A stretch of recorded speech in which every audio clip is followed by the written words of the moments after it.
Bueno, entonces se dan otras oportunidades. Pues, Claro, sí. Sí, y entonces pues esto pues, hizo que yo también valorara, ¿no? Y empezar a ver otras opciones. Y ahora que está, pues va bien, o sea, va muy bien, o sea, realmente tenemos ya carteras de clientes, tenemos todo eso. Entonces, pues necesita tiempo y... sí, necesita tiempo y dedicación. ¿No? Es como un niño, pues, es como un hijo. Sí. Un hijo necesita tiempo y dedicación y si no hay eso, no crece, no le das, ¿no? Entonces, 40 segundos. Sí, fue como... Claro. Pero bien, hasta eso que... Ahí va. Qué bueno, sí, me da mucho gusto.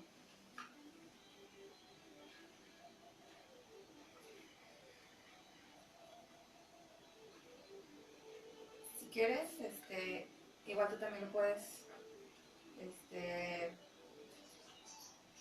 reproducir.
Hola, ¿qué tal? Buenas tardes. Mi nombre es Alejandro Escobar y estamos aquí en su programa Contacto Humano. Y bueno, les damos las bienvenidas a todos nuestros escuchas y seguidores para que estén con nosotros en esta pequeñita hora que se nos va a ir volando y que bueno, vamos a hablar en este primer programa de precisamente esto, el contacto humano, ¿no? ¿De qué se trata? Nosotros tenemos como esta parte como presente de la importancia en la actualidad del contacto humano. Y me gustaría empezar con dos preguntitas así como muy importantes que y de ahí, bueno, vamos a partir un poquito para empezar a definir de qué se trata el contacto humano. Es por qué es importante el contacto humano y para qué. Y mi compañera Nidia aquí se va a presentar. Hola, ¿qué tal a todos? Mi nombre es Nidia Oseguera y efectivamente, Alex, es muy importante el hablar de este tema que pareciera que es como muy trillado, ¿no? Es decir, escuchamos en todos lados el contacto físico, el contacto electrónico, diferentes tipos de contactos. Pero pareciera que se nos ha olvidado algo muy importante, justamente el contacto humano. Esto que tú nos preguntas también a nuestros radioescuchas, ¿por qué es importante? ¿Por qué es importante hablar de este contacto humano? Y aquí sería importante, pues bueno, retomáramos algunos elementos que todos los seres humanos, desde que somos concebidos, necesitamos justamente ese contacto. El primer contacto que se da es a través de la mamá, posteriormente se da con el papá o bien con otros integrantes de la familia, ¿cierto, Alex? Sin embargo, hay una siguiente pregunta que nos hacíamos el día de ayer. Y entonces es ¿para qué? ¿Para qué, Alex? ¿Para qué necesitaremos el contacto humano? Pues, mira, Lidia, a mí me parece que esta parte del contacto humano, el para qué, ya definiéndolo un poquito y entrando en tema, a mí me gustaría, bueno, en mi opinión, me gustaría compartirles que yo considero que es un poquito como para que la persona en sí descubra también como sus potencialidades, sus habilidades, sus capacidades. Recuerda que somos seres sociales, que evidentemente nuestro primer como vínculo donde nos desarrollamos y tenemos ahora sí el contacto humano es la familia, papá y mamá, que son los primeros que nos brindan este soporte social, este soporte afectivo, este soporte vinculatorio, que evidentemente, bueno, luego vamos a pasar más, o vamos a pasar al siguiente nivel, donde los hermanos, los tíos, el abuelo, los amigos, etcétera, etcétera, ¿no? Entonces, para mí la importancia o el para qué del contacto humano es para que la persona se reconozca, ¿no? Para que la persona también genere este sentido de pertenencia, de reconocimiento, de valor, de esta parte como de descubrir su esencia, ¿no? Por ahí un poquito la filosofía existencial dice, ¿no?, que la esencia es las cualidades que la persona tiene y cómo las usa en los diferentes contextos, ¿no?, en la cual ella se desarrolla. Entonces, evidentemente, a través del contacto humano, pues nosotros nos damos cuenta, o sea, de esas potencialidades, esas cualidades, ¿no? Nuestra existencia, pues al final de cuentas, se resume en la parte física, ¿no? Todas las características físicas que nosotros tenemos, pero la esencia es como el para qué lo usamos. Claro. Y sobre todo aquí, Alex, algo que me parece importante es el reconocer las cualidades, pero es como cuando no puedes reflejarte en otro, ¿sí? Por eso la importancia de que exista un otro que nos permita justamente el poder discernir esta parte del yo y del tú, ¿no? Potenciar las capacidades, sí, pero en comparación con qué. Pongo un ejemplo, ¿no? Se me ocurre cuando una pared es totalmente blanca, no hay ese contraste de color que pueda diferenciar esto es blanco, esto es azul, o esto es negro, o esto es de otro color. Cuando es algo totalmente blanco, es difícil diferenciarlo. Sin embargo, hemos visto a través de redes sociales, hemos visto a través de diferentes medios una serie de situaciones que nos está cuestionándonos no solamente a los profesionales de la salud mental, sino a la sociedad en general. Es decir, ¿qué está pasando? Que pareciera como si hubiera un movimiento social que nos está deshumanizando. No sé si tú estás de acuerdo como en esta parte de deshumanizar. ¿Se puede deshumanizar en realidad? Sí, mira, fíjate que yo creo que lo que está pasando ahorita con los medios de comunicación, sobre todo con pues este aparatito que tenemos en nuestras manos llamado celular, creo que yo he reflexionado sobre esto y me parece que al final de cuentas nos cosifica un poco, ¿no? O sea, nos llega a cosificar un poco, nos llega como a, eh, a dar como ese sentido de objeto. Yo siento a veces que es como si fuéramos así como máquinas, ¿no? O sea, incluso yo mismo me he cachado que de repente cuando no quiero escuchar al otro, cuando no quiero ponerle atención, lo primero que hago es que volteo al celular y entonces veo y reviso lo que hay en mi celular, todo esto, pues los temas de topping, ¿no? O sea, que están ahí. Y entonces a mí me parece que eso es lo que ha sucedido. O sea, tenemos acceso a tanta información que a veces también eso no sé si no tengamos de repente como la capacidad para absorber toda esa información y entonces nos centramos mucho en esto, en información, información, información, información, y entonces ¿en qué momento reflexionamos? ¿En qué momento compartimos? ¿En qué momento la externamos? Si no es a través de un mensaje, el famoso WhatsApp, ¿no? Yo creo que de repente en experiencia en consulta con algunos adolescentes, de repente pareciera que la persona se le agrega un valor extra y entre más likes tengas, vas a ser como más reconocido, ¿no? Claro.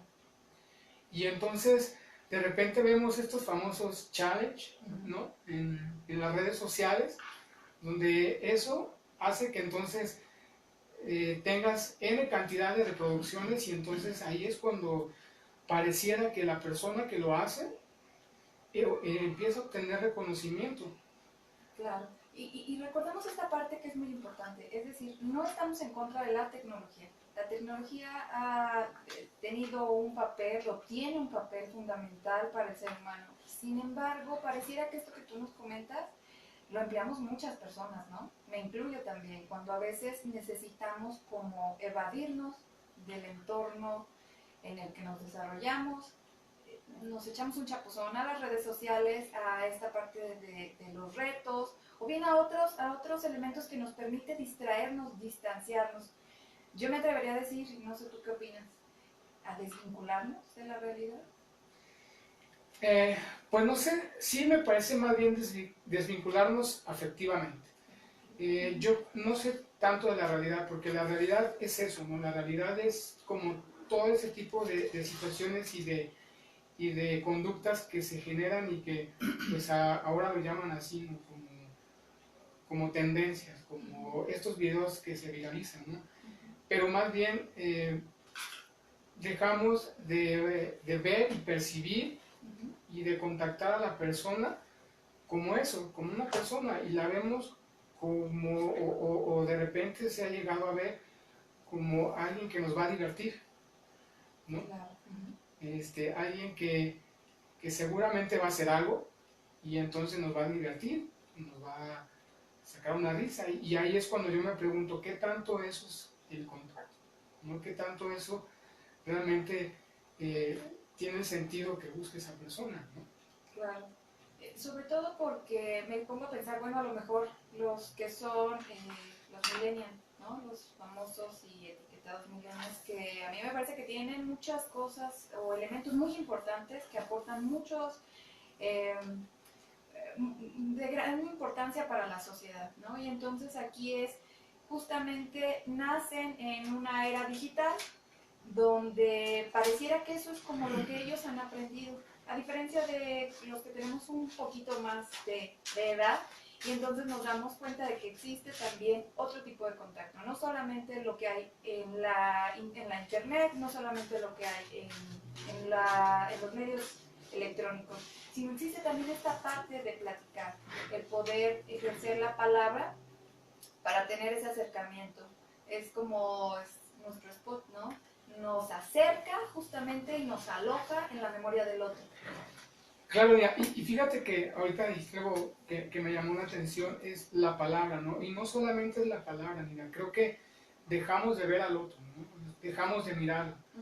Una de las premisas dentro del humanismo es la empatía, ¿no? Y parte de la empatía es mirar a los ojos, ¿no? A la persona para generar ese primer contacto y evidentemente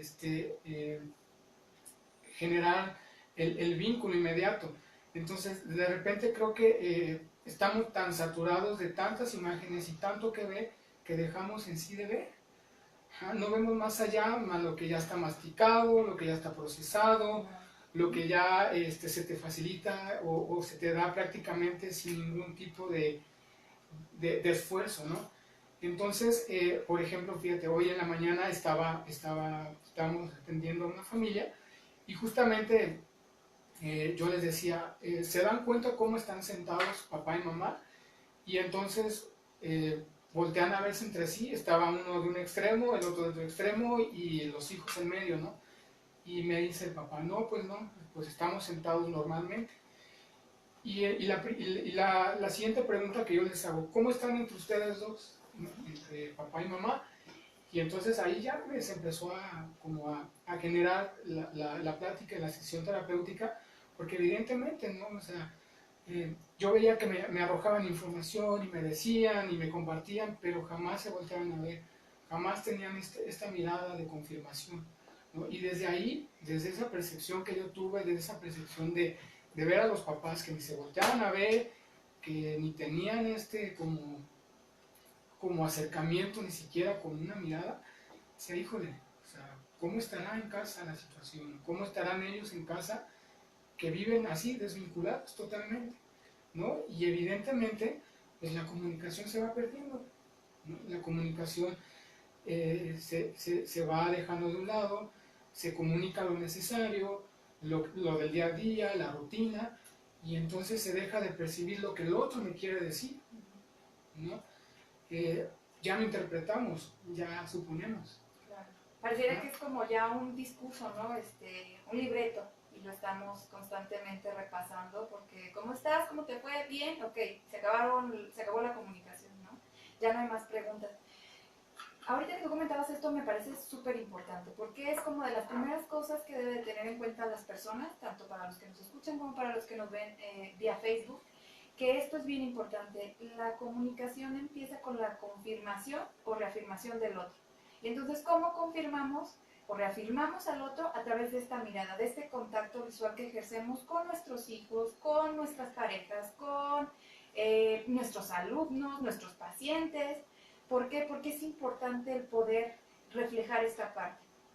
El segundo aspecto que me parece muy importante es la empatía.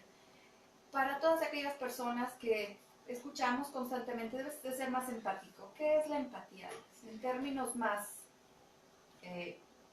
coloquiales. Mira, pues ahí seguramente van a encontrar muchísimas definiciones de libros, que es de ponerse en el lugar del otro, ponerse en los zapatos del otro, y yo les digo que no, que esa definición ya es un poquito obsoleta, me parece, Nidia, no sé tú cómo veas, porque ni mis zapatos le van a quedar a todos, ni físicamente yo puedo ocupar el mismo lugar, ¿no? O sea, dos cuerpos no pueden ocupar el mismo lugar al mismo tiempo. Entonces, la empatía ya ahora se define un poquito más como en esta parte del entendimiento, el razonamiento, la comprensión del otro. Es esta parte como de percibir el mundo a través de las experiencias que el otro tiene. Alex, ¿qué te parece si hacemos una pequeña pausa y dejamos que el público empiece a elaborar esta información, que la acomode y continuamos? Claro que sí, Nidia. ¿Sí?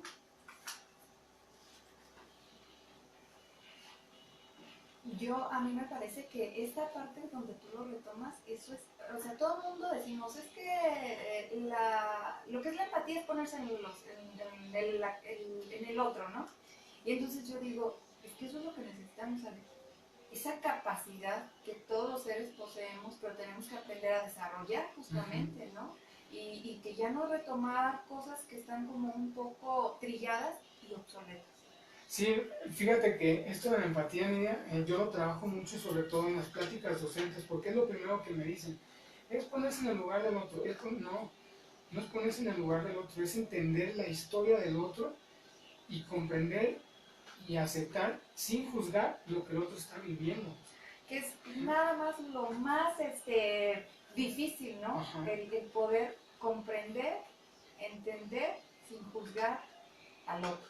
Sí, sí, definitivamente. Y eso es algo que a mí, por ejemplo, cuando yo doy esta definición, realmente sí se la llevan muy presente, fíjate, porque me acuerdo mucho en un taller que dimos, de repente así me dice una participante, no que era maestra, es que yo le digo, no, o sea, eso es antes, pero ahora no, ahora son otros conceptos, porque recuerda que la persona es biopsicosocial.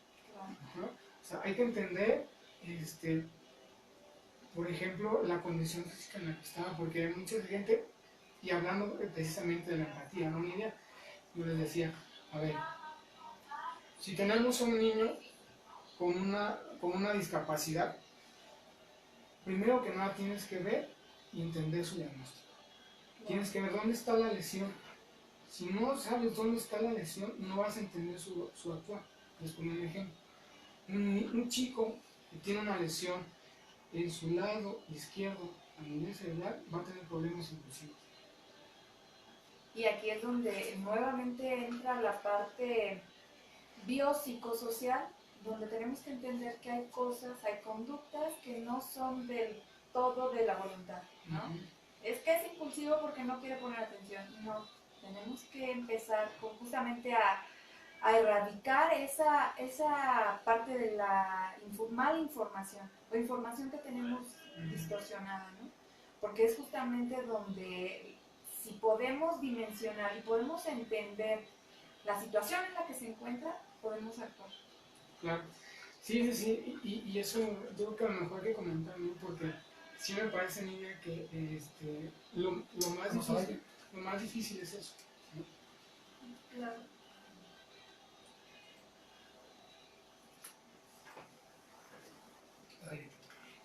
Bueno, pues regresamos y nos estabas explicando, Alex, esta parte de la empatía. Un concepto que hemos escuchado en muchos lugares, que hemos aplicado inclusive, ¿no? Es parte como de nuestro lenguaje, pero con una definición más actual. Adelante. Sí, sí, claro, no, o sea, también yo creo que aquí hay que tomar mucho en cuenta la historia, ¿no? La historia de la persona, y ahí es donde me refiero, que es el comprender. Y creo que a veces ese es como el punto a veces, complicado. Eh, Generalmente, cuando conocemos a una persona, hacemos un juicio de valor, ¿no? Inmediatamente, por la cuestión de su imagen corporal, cómo viene vestido, cómo se para, el maquillaje, en el caso de las mujeres, en los hombres, pues la ropa, etcétera, etcétera, ¿no? Entonces, parte de la empatía es esto, es entender, comprender, sin llegar a un juicio, y sobre todo como ver la historia de vida que tiene el otro, ¿no? Porque no va a ser la misma historia de vida que tú tienes. Esto pasa frecuentemente, no sé, Nidia, si, cómo lo veas tú en la parte de la consulta, sobre todo con las parejas, ¿no? O sea, donde de repente se ponen expectativas, se ponen ilusiones, se ponen esperanzas, se ponen sueños, se ponen fantasías, y entonces eso de repente se confronta con la realidad del otro, con su propia historia de vida. Y entonces ahí es donde empieza a veces el conflicto, ¿no? Esta cuestión de, es que yo esperaba que lo hicieras de esta manera, es que yo esperaba que lo hicieras así. Sí, pero ese es desde ti, porque posiblemente en tu historia de vida tú estás acostumbrado a eso, el otro no. Y entonces el otro te va a responder, te va a dar, te va a contestar desde lo que él sabe, desde lo que él tiene a la mano y desde las posibilidades que él tiene. Una manera también que me parece importante, Alex, es que a veces el contacto se limita porque idealizamos. Exacto. Idealizar es ponerle atributos a una persona que es solamente desde una visión unilateral de quien lo está mirando, ¿no? Y entonces puede ser que sí lo tenga, pero no en la misma magnitud, ¿sí? Ya se viene el 14 de febrero y entonces, bueno, ¿cuántas personas no tienen idealizado qué van a hacer las parejas ese día?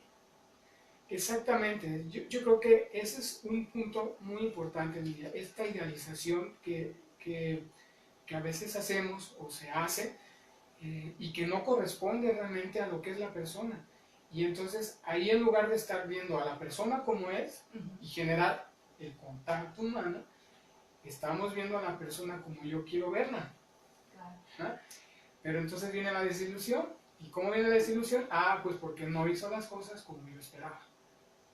Ajá. Y entonces viene el conflicto, viene esta parte de tú no eres así, tú cómo has cambiado, etcétera, etcétera. Y pues no, más bien es como el entender primero que yo estoy esperando algo del otro, pero el otro quién sabe si lo pueda dar o lo quiera dar y cómo me lo va a dar. Claro. Ajá. O sea, es como querer tener el control.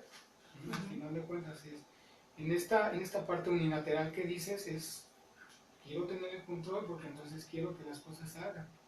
Que eso sale totalmente de los parámetros de lo que es el amor, ¿no? Ajá. Es decir, cuando controlamos, cuando ejercemos y queremos que el otro haga lo que yo quiero, dejamos totalmente de lado el amor y entonces lo volvemos, cosificamos a la pareja, ¿no? Esto me parece muy importante, pero entonces, Alex, sería importante como el definir qué es el contacto, porque ya lo dijimos como desde la metáfora, ya lo dijimos como desde esta parte constante, constantemente la escuchamos con nuestros amigos, la escuchamos en el radio, escuchamos en diferentes partes, pero contacto es una palabra que alude como la acción y resultado de palpar, tocar o pulsar dos o más cosas. Y entonces aquí se mezclan dos cosas que sería importante rescatar.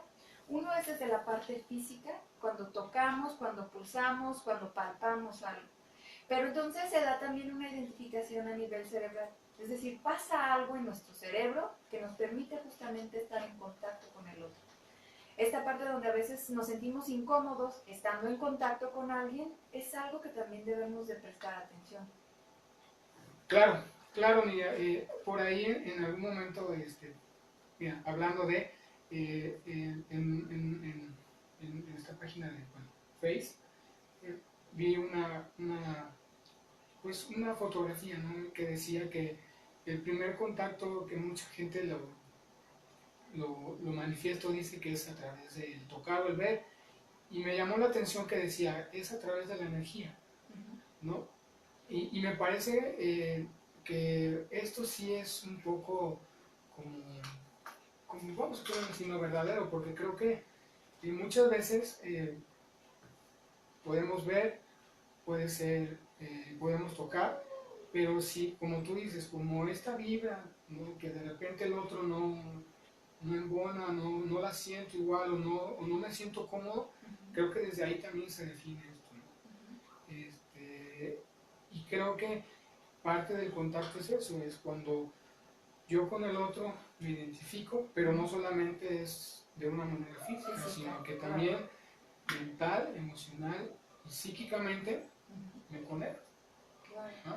Aquí se me viene a la mente un ejemplo como muy constante, ¿no? Que observamos. Cuando los niños no se quieren acercar a alguien, ¿no? Y entonces, ¿cómo están las mamás? ¿Cómo están los adultos? Tienes que darle un beso al abuelo o tienes que darle un abrazo a tu tía. Y entonces olvidamos esta parte muy natural, muy intuitiva de los niños, donde algo nos está manifestando que no se sienten a gusto. Esto da pauta para, pues bueno, un programa más adelante que podemos tratar sobre temas un poquito que tienen que ver con esta parte de la prevención del abuso sexual. Pero los niños justamente tienen ¿cómo podemos llamarlo? Esta antenita que nos permite detectar cuando el contacto no está siendo adecuado para quien lo recibe, ¿no? Y entonces, pues bueno, aquí es importante poner atención porque esto que tú nos dices, cuando hablamos de energía, hablamos justamente de esta parte, el contacto físico, pero también el contacto energético, el contacto mental, el contacto visual, donde nos dice algo. Un aspecto importante que también me llamaba la atención, Alex, es a veces se nos olvida o una de las cosas que hacemos es como evadir lo que a veces sentimos. Sí, yo creo que es más como un mecanismo de defensa, ¿no? Esta parte es un poquito como defendernos ante, pues, la situación que vivimos el día a día, ¿no? O sea, eh, como sabrán, Nidia, en estas últimas semanas y días, pues hemos estado viviendo una cuestión muy desafortunada en cuestión de violencia hacia la mujer, hacia los niños incluso también. Entonces muchas veces yo creo que ante esta como carencia, podemos decir así, de inteligencia emocional que hemos llegado a tener o que a veces tenemos, pues nuestra primera barrera es resistirnos, negar y bloquear todo, ¿no? Al final de cuentas yo creo que es una manera de defendernos y de dejar de sentir para no precisamente sentir esa angustia, ese estrés, ¿no? Son situaciones que a mí me parece que de repente nos llevan a eso, ¿no? A esta parte de mejor reprimo, mejor me resisto, para no contactar emocionalmente conmigo. Porque entonces la pregunta sería, ¿qué tanto puedo lidiar? ¿Qué tanto puedo con mis emociones? Porque a veces sí puedo a lo mejor con lo de afuera, pero con lo mío, ahí está. Claro, es el arte más difícil, ¿no? Sí, el evaluarse, el someterse a un análisis, a una reflexión de sus propias acciones. Y esto me recuerda mucho, Alex, a que justamente tiene que ver con la toma de conciencia. Sí, o sea, fíjate, Nidia, que a mí me parece que muchas veces en esta parte del contacto humano, a veces cuando estamos carentes o se está carente de este contacto humano, llegamos a despersonalizarnos, ¿no? O sea, y entonces empezamos a tener relaciones ya sea con amigos, con parejas, con papás, codependientes, ¿no? Donde yo voy a depender de mi papá, de mi mamá, de mi pareja, de mi hermano, incluso hasta de mi hijo o del amigo, para sentirme reconocido. Entonces, de repente yo les digo mucho, ¿no? A las personas que van conmigo, ponemos todos los huevos en la canasta del otro. ¿Y en qué momento nos dejamos a nosotros unos? ¿No? Claro. Pero eso está como muy implícito en el lenguaje, Alex. Cuando nos dicen, tienes que dar el 100. Y entonces en una relación tienes que dar el 100. Y en tu trabajo tienes que dar el 100. Pero ¿qué te parece si hacemos una pausa y regresamos justamente para hablar de este tema? Perfecto. No hace falta que cortes en el momento, o sea, puedes seguir. ¿No? Solamente es un aviso nada más, ¿no? De que ya viene el corte. Y si no quieres hacer el corte, tú sigue. Seguimos, perfecto. Fíjate que quiero a través de Face compartir, pero se puede compartir teniéndolo tú en vivo, ¿Sí? ¿sí? De hecho, yo lo tengo compartido ahora mismo, A con ver, 2 páginas que tengo. a ver, déjame intento. Porque como yo no soy millennial, necesito. Y una amiga tuya también lo compartió, te digo. No, debe ser tu amiga, porque mía no es. A ver, déjame checo. Ah, pero tienen que ser directo desde... Una tal Nelly Sastre. Ah, sí. ¿Es tu novia? Ajá. Ay, saludos, Tu Nelly. novia, pues, y mi tío mi papá. y Alejandro Escobar, ese es tú, ¿no? Ese yo. Ajá. Sí. ¿Algún saludo, Alex, que quieras mandar? No, por ahora. No por ahorita. No, por ahora. Bueno, pues mandamos un saludo a alguien que me pidió un saludo muy emotivo para Braulio. También un saludo para Leo. Aunque están pequeñitos todavía para tener Face, pero en algún momento se lo podremos enseñar. Sí, en algún momento, tal vez. Ok. ¿Cómo vas, Alex? Bien, bien, bien. ¿Tú? ¿Cómo vas? Bien. Ya como que me relajé. Sí, al principio es como nada más. En el sitio, ¿no? Sí, pero ya después vamos bien. Fíjate que esto me parece que es como los temas, a veces no es necesario que los suban a uno tan arriba, o sea, también el que pueda escuchar alguien que no tenga que ver nada con psicología, pero el que nosotros podamos tener esa oportunidad de hacer psicoeducación para hacer una incidencia, ¿no? Algo a dejar ahí y marcado, dejando como la huella de la importancia de lo que es la psicoeducación, de poder desmitificar esa imagen del psicólogo como alguien que es, hasta le dicen, ¿no? Bueno, nos dicen, el loquero, el amansalocos, La manzana. y entonces yo digo, a ver, espérense, o sea, no tiene como, cuando ya conoces, no tiene nada del más allá el acudir a un proceso terapéutico, el acudir inclusive a un proceso psiquiátrico, es decir, es como la salud mental es tan importante como la salud física, ¿no? Y esto lo hablábamos el día de ayer. Pero no te pasa como que es una constante de, inclusive la resistencia ya, el ir a un proceso terapéutico es como, ay, ¿no? Mejor después, o no tengo dinero, o no, Lo vas aplazando. claro. Sí, o sea, y algo que, justo lo que te decía la vez pasada, ¿no? Ayer justamente, ¿no? Estas tres cosas que te hablaba, que es educación financiera o salud financiera, salud alimenticia y la parte obviamente de la inteligencia emocional, ¿no? Porque la inteligencia emocional, Vamos al aire. no es creer que yo todo pago. Si quieres, Aire. Ok, muy bien, estamos de regreso.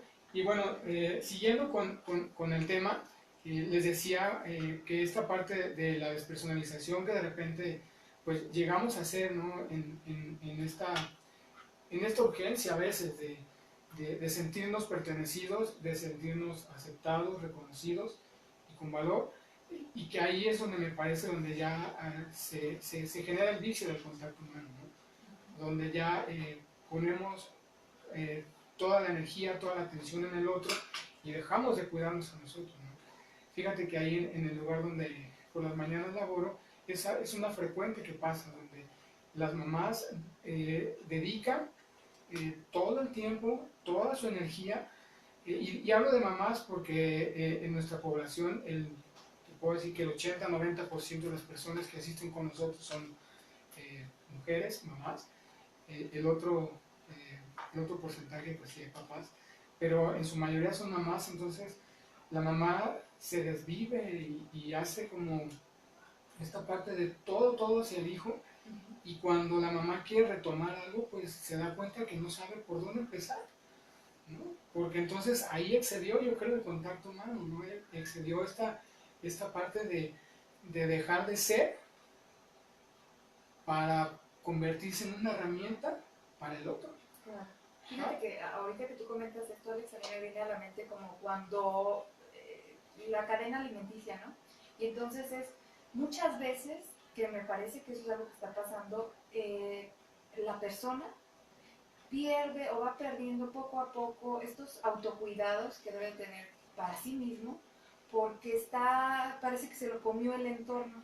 El entorno, llámese el hijo, el entorno, llámese una enfermedad, el entorno, llámese una pareja, una adicción, lo que sea. Y es importante retomar nuevamente esta parte del contacto humano, porque pareciera que es como está implícito en nuestro lenguaje. Por ejemplo, ¿no? Si yo dijera, vamos a ir al cine, yo y fulanito. Y entonces todos voltean, ¿no? No, hay una frase que dicen los niños, el burro al último.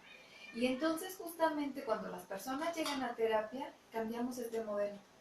Debe de ser primero tú para que pueda cambiar lo que hay en tu entorno. Claro, y sin olvidar, como decías en un principio, Nidia, el reconocimiento del otro, ¿no? Porque así, o sea, al final de cuentas somos seres sociales y vivimos en esta sociedad.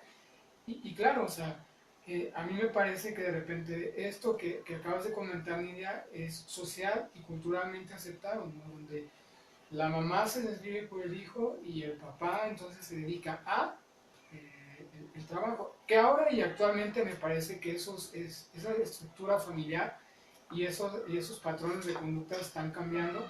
Ahora sí ya hay una tendencia más donde ambos salen a trabajar, que me parece muy bien, porque entonces también es como esta equidad e igualdad para ambos, para papá como para mamá, donde pues también ahora nosotros como hombres le estamos entrando a la cocinada, ¿no? Claro. Y a muchas cosas, pero justamente creo que lo culturalmente aceptado es eso, y entonces te encuentras con muchas personas que dicen que quieren hacer un cambio, pero que les cuesta trabajo hacer el cambio, porque entonces, ¿qué van a decir? Porque entonces viene esta parte del juicio, ¿no? Esta parte de, si lo hago, soy una mala mamá, así literal, ¿no? Con esas palabras, soy una mala mamá, no lo estoy entendiendo. Soy la peor mamá, ¿no? Exactamente. No, o sea, empezamos a generar esta parte de juicio, de etiquetar, de señalamiento, ¿no? Entonces, a mí me parece que eso es algo con lo que tenemos que tener mucho cuidado. Ajá, o sea, el hecho de que a mi hijo le permita resolver las cosas de manera independiente y donde yo no participe no significa que soy una mal o un mal padre. Simplemente le estoy permitiendo que él pueda resolverlo a su manera y enfrentarse a la toma de decisiones, ¿no? Y volvemos o sea, y fíjate cómo esto nos regresa otra vez al contacto humano. Claro. Y justamente esto que tú dices, nos regresa al contacto humano. Y entonces hay una cosa que pareciera que desde pequeños aprendemos a juzgar. Sí, y a depender. Yo, bueno, ahí con mi hijo, a mí me pasó una anécdota muy peculiar, que me decía, es que ayúdame a abrir el refresco. No te voy a ayudar, ábrelo tú, te voy a decir cómo, pero ábrelo tú. Y entonces se me arrinchó, hizo pataleta, o sea, se enojó, no me hablaba, y de repente dije, lo siento, pero yo no siempre voy a estar para ti. No voy a estar todo el tiempo a tu lado, resolviéndote las cosas. Y entonces tuvo que aprender, ¿no? Y cuantas veces me preguntó cómo hacerlo, cuantas veces les dije, Claro. pero jamás le resolví. Pareciera que esto es como una particularidad de estas generaciones, ¿no? Yo que tengo contacto como con educadoras, con el sector educativo, es una de las primeras cosas que necesitamos potenciar, tanto como padres, como madres, como docentes, a potenciar la individualidad y una manera de ser también autónomo de los pequeños, ¿no? Nacen los niños y entonces nacen en una era de comodidad porque cualquier cosa que necesiten está próximo. Nosotros nos tocaba ir a las bibliotecas y entonces checar desde el índice. A estas nuevas generaciones con este aparatito, con una tableta, pueden empezar a investigar todo y entonces empieza como a generar mucha dificultad para el individuo. Claro, y fíjate, Nidia, que eso también es algo que cuando decías nos deshumaniza. Ahora, por ejemplo, el chico o la chica va a la tablet, va a la PC, va a la computadora, va al iPad, al celular, al dispositivo que tenga. Ajá. Y consulta. Y antes era así, tenías que ir a la biblioteca, tenías que hablar con la persona encargada. Entonces eso generaba más el contacto humano, ¿no? O sea, esta parte de pedir las cosas, ¿no? Esta parte de pedir ayuda, si no encontrabas algo ibas y le decías al encargado o la encargada en ese momento que te ayudara, ¿no? que te echara la mano para hacerlo. Fíjate cómo hasta eso se ha restringido, ¿no? Y volvemos a la falta del contacto humano nos ha restringido a que entonces somos individuales, ¿no? Seres individualistas, en un sentido de que ahora lo resolvemos todo de manera así, rápida y sencilla, y que hemos olvidado esa parte como de pedir ayuda. Y entonces cuando dejamos de pedir ayuda, viene la sobrecarga, viene la sobreexigencia, viene esta parte del desgaste. Y sabes una cosa, Alex, me quedo pensando también en esta dificultad para potenciar o desarrollar un poco más la tolerancia a la frustración, ¿no? Esta parte donde la inmediatez con la que tenemos acceso al mundo digital y de muchas otras cosas, también pareciera que nos está disminuyendo esta parte de poder tolerar ciertas cosas, ¿no? Con los pequeños es una constante. Los niños se desesperan y entonces no saben cómo lidiar con sus emociones. Claro, porque los papás no saben cómo lidiar con las emociones de ellos. Claro. Y obviamente al verlas reflejadas afuera, en el hijo, pues es como, a ver, ¿qué hago? ¿No? O sea, y eso es algo que digo, a mí en lo personal me ha pasado con mi hijo, ¿no? Que de repente no,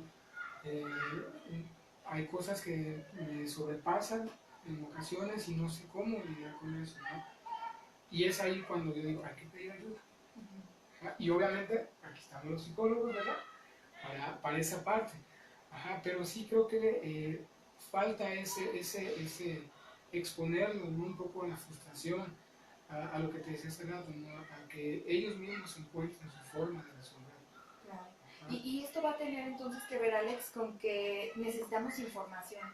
De hecho, la información es como un objetivo muy claro que tenemos en el programa, el poder informar, el poder difundir y sobre todo el poder sensibilizar a nuestros radioescuchas sobre aspectos importantes de nuestra inteligencia emocional. Esta parte de la inteligencia emocional todos la poseemos, unos más, unos menos, ¿no? Es como ir al gimnasio. ¿Todos se pueden poner fortachones? Sí, pero necesitan dedicarle. La inteligencia emocional no es nada más el leer un libro. El libro te abre como mucho la percepción, pero sí necesitamos ese contacto con un otro. Por eso no nos cansaremos aquí de solicitar, de informar, de invitar inclusive a todas aquellas personas que necesiten un proceso terapéutico que acudan, con quien ustedes quieran, del corte que quieran, pero que acudan. Es muy importante la salud mental en la actualidad, ¿no? Hemos visto inclusive, por ejemplo, casos a nivel internacional de cosas muy lamentables que se dan justamente por la falta de este acceso a la salud mental?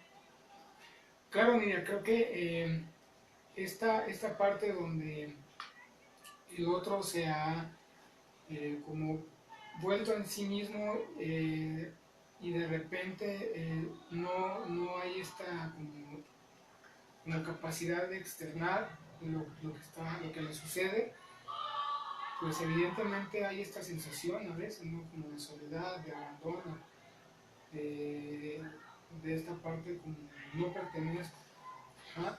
Pero no es así, o sea, realmente hay muchas formas, hay muchas estrategias que se pueden utilizar para esto, ¿no? O sea, recuerdo ahora un papá me decía, gracias por escucharme, ¿no? Porque en el día a día yo no tengo con quién desahogar. Y eso es triste, ¿no, Ale? Sí, Triste para el que lo dice, pero también triste para el que lo escucha, ¿no? claro, porque entonces es como esta parte de dónde están tus redes de apoyo, Claro. ¿no? O sea, dónde están esas personas que te pueden en algún momento rescatar y ser ese jaloncito que te va a ayudar a respirar un poquito para que puedas continuar. Claro, y eso es justamente, eso lo realiza un profesional, ¿no? Hay un meme que me encanta no porque me guste, ¿no? Sino porque es algo que es como muy paradójico. Es decir, cuando la gente vuelca todo lo que trae de manera interna en redes sociales. Y entonces aquí es importante, no, Facebook no es un profesional de la salud mental. Está muy distante de esa definición, ¿no? Acudan con un profesional, con un psicólogo, con un psiquiatra si lo requieren, pero es importante priorizar la salud mental en estos tiempos. Sí, claro, yo creo que hay muchas cosas que en Facebook se publican, se comparten, y entender que eso es desde la perspectiva, perdón, de la persona que lo hace, ¿no? Claro. Y recuerden, ¿no? Las perspectivas son totalmente diferentes. Todos vemos el mundo con diferentes tipos de lentes, de maneras distintas, entonces no es como impensable pensar, vaya, que el otro tenga que pensar como yo. Claro. ¿No? ¿Qué te parece si hacemos una pausa y regresamos justamente con este tema de las redes sociales y salud mental? Okay. Llegamos como a esta parte que es necesaria tocar justamente de la salud mental. ¿Te parece bien como las ventajas y las desventajas? No sé, cuando sean 5, 6:50 y algo, como que para empezar con esta parte, leerla. La leo y si quieres tú cierras, cerramos juntos. Sí, si quieres. ¿Cierras? Sí. Ok, perfecto. Entonces, nada más nos vamos a esta y esta parte que sería como importante, ¿te parece? A través de Facebook nos hacen preguntas, a ver, vamos a revisar. Saludos a todos los que lo comparten o están con nosotros vía Facebook. Este es el próximo que viene, es el último corte, ya se termina el programa. Ok.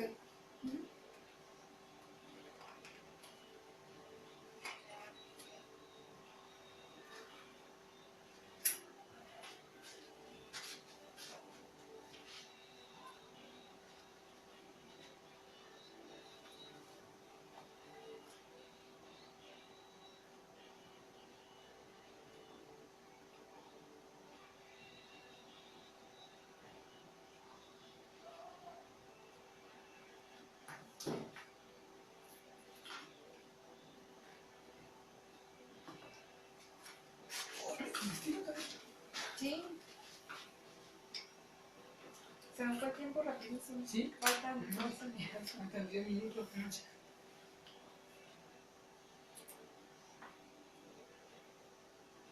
Sigan hablando, que lo están viendo en Facebook.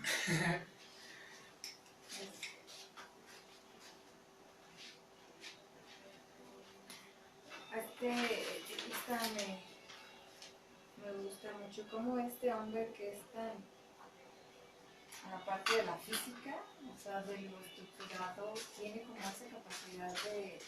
La sensibilidad. Exactamente, ¿no? Sí, sí, sí. Es esta parte de sensibilidad, ¿no? De entender al mundo desde otra perspectiva. ¿No? O sea, no entender al mundo desde una perspectiva como Vamos al aire. unilateral. Ya, o lineal, ¿no? Ajá.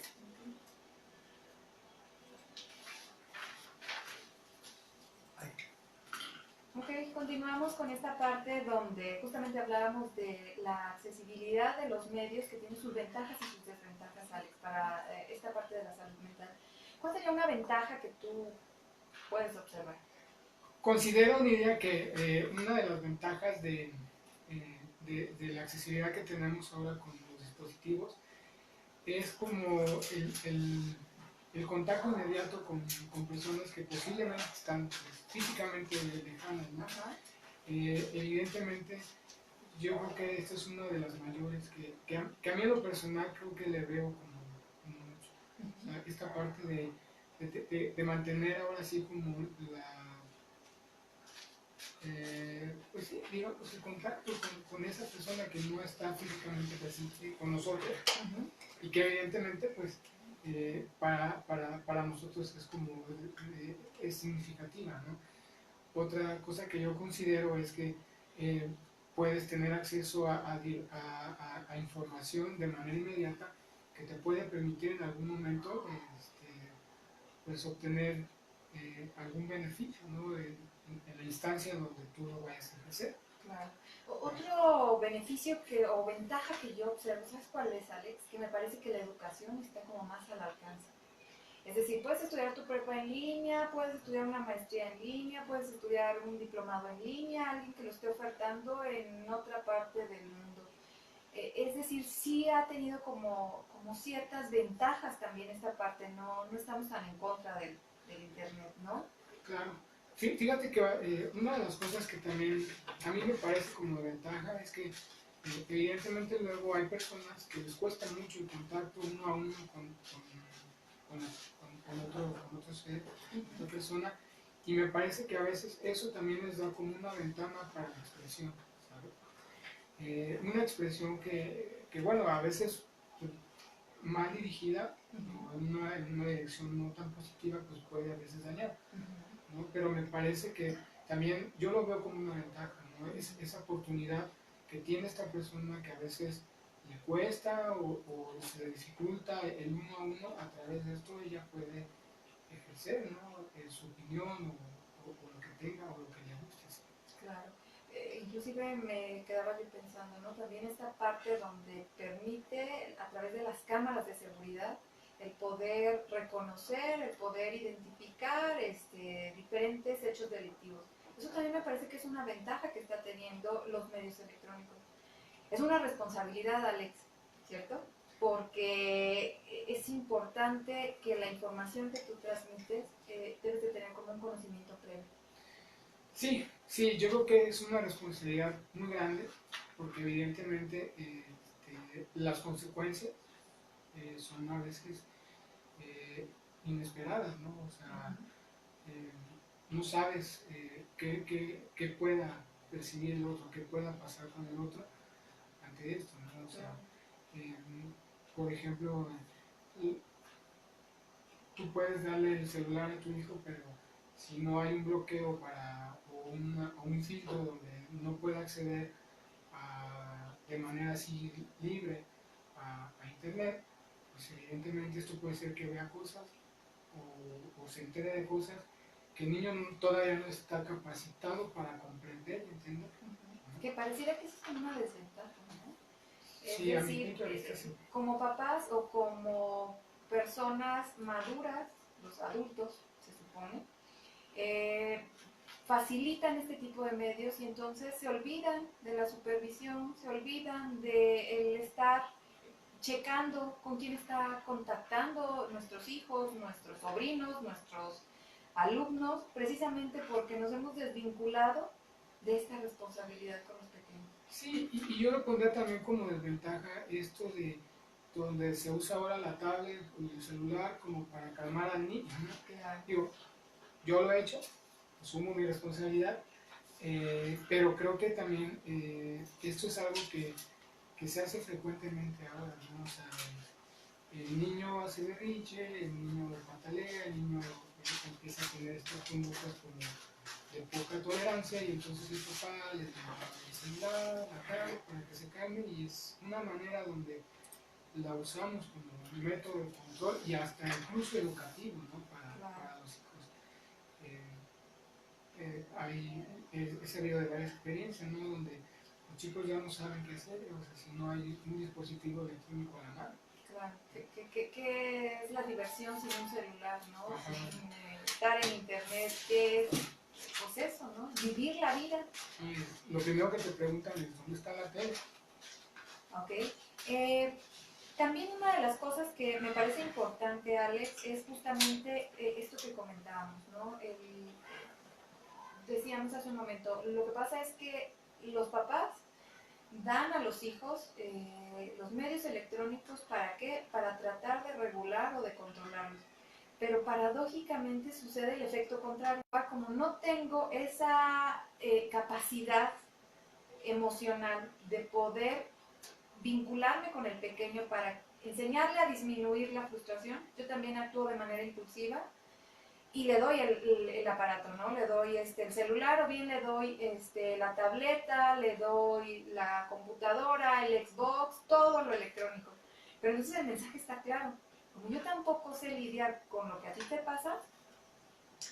Sí, sí, este es un tema que va para mucho más y esperemos, bueno, esperamos que en otro momento se ha tomado, porque sí, fíjate que de repente yo me he encontrado con muchos papás que prácticamente les ceden el control, ¿no? al niño o a la niña sobre las decisiones que se toman en ellos, ¿no? O sea, y entonces empezamos a ver a papás muy impulsivos, muy irritables, poco tolerantes, muy agresivos, y es porque entonces ante el llanto, el berrinche o estas conductas de los hijos, no saben qué hacer.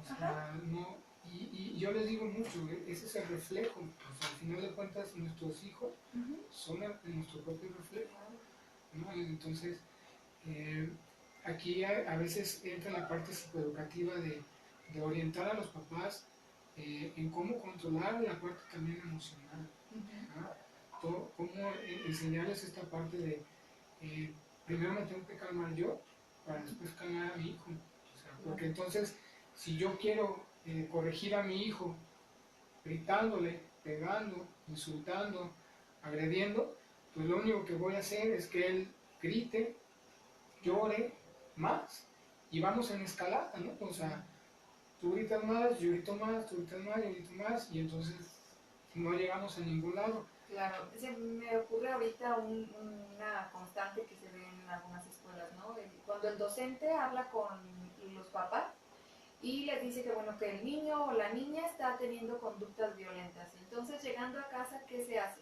Agarra el cinturón y ya te he dicho que no pegues.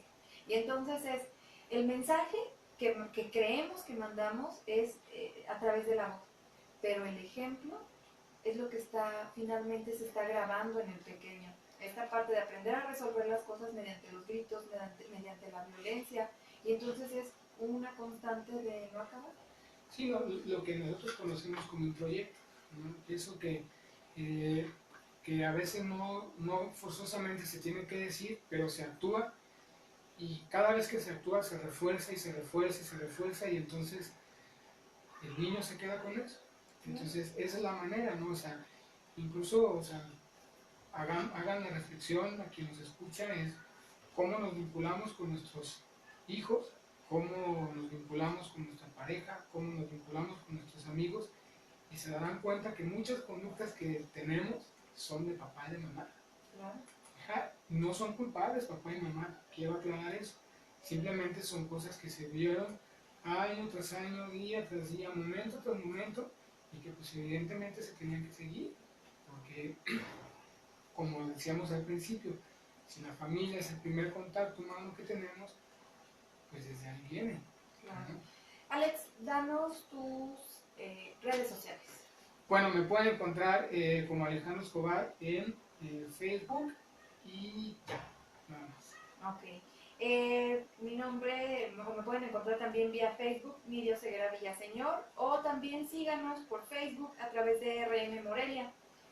Me parece que ya queda como muy poquito tiempo para poder completar esta parte. Queríamos leerles una frase muy bonita que nos encontramos de Albert Einstein, pero lo dejaremos para una siguiente ocasión, ¿sí? Alex, un placer haber podido conducir este primer programa de muchos que vamos a tener. Un placer a todos los que nos escucharon. Pedro, gracias. A todos nuestros amigos vía Facebook, gracias. Pues muchas gracias. Espero que esto que hoy compartimos les haya servido. Yo nada más quiero decir que confíen en ustedes, confíen en sus capacidades y confíen que lo van a hacer de manera adecuada. Perfecto. El siguiente viernes. El siguiente viernes. Muy bien, ¿eh? 16.791 personas. Vientos, Alex. Perfectísimo.